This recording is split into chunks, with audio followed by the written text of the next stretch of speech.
the two phrases from Indian philosophy which are so beautiful, you know, and I think very much I've misunderstood them for a long time, and I think they're generally quite misunderstood. And they are, you're not the doer, and don't be attached to the fruits. And they're really the same statement. Because when we do things,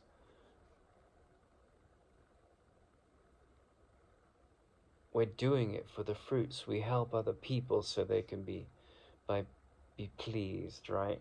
Or satisfied by the things we do, whether in a job or a family member or a friend or a stranger that we just have spontaneous care for.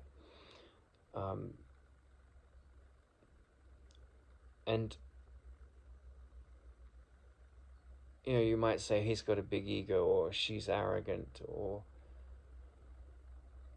and that's associated with the doer usually, right? Because I have pride in my work, or I'm vain, and with that vanity or that pride comes a sense of I'm an important person, who are you compared to me, and comparative mind comes in, all the insecurity that goes with it.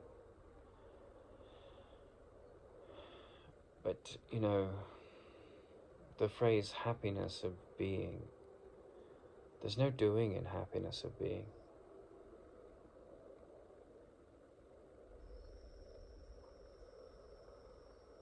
Like,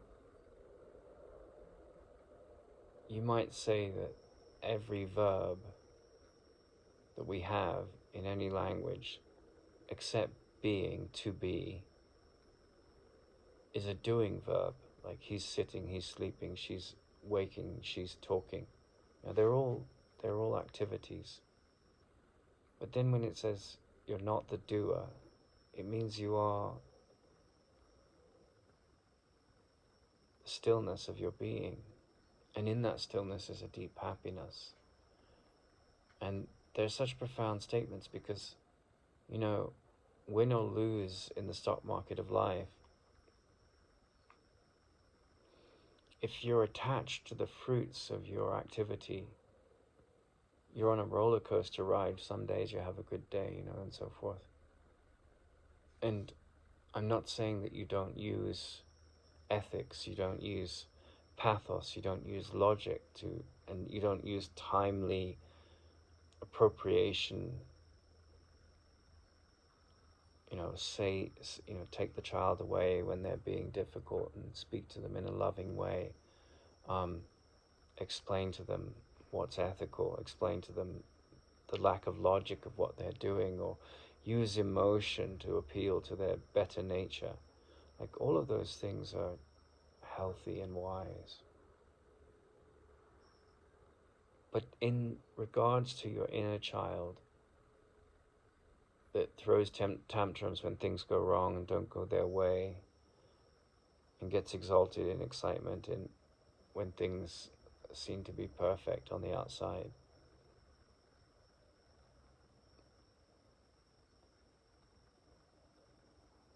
I think the way that life works, like Krishnamurti used to say, there are no problems in life.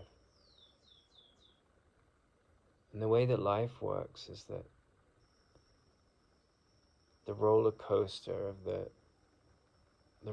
ride of the psyche that associates itself with being the doer, the pride and the vanity and the insecurity that comes with that identification. And with that comes all this attachment to the fruits of action. That's not who you are. And that's a fact, right?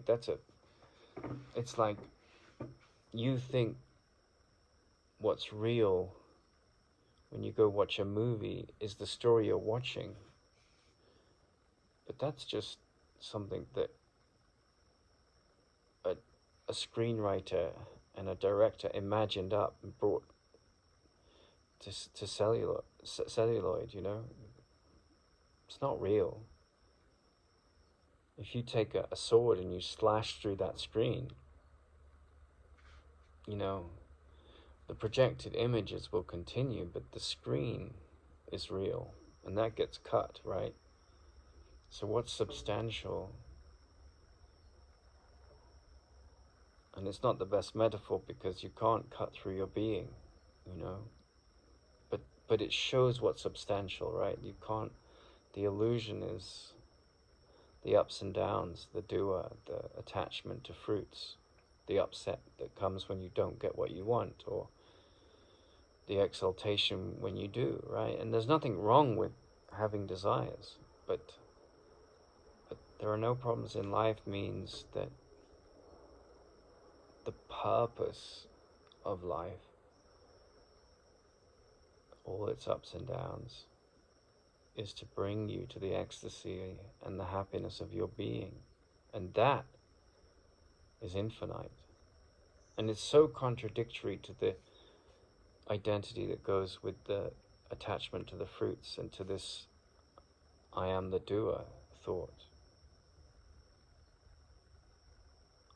But that's where the saying comes, I am that I am. I am that I am. I am that happiness of being which transcends the illusion of the doer and the ups and downs of the world. It's really an incredible thing to come upon. And so you hear like these people saying, I'm not the doer, don't be attached to the fruits, and these are sort of spiritual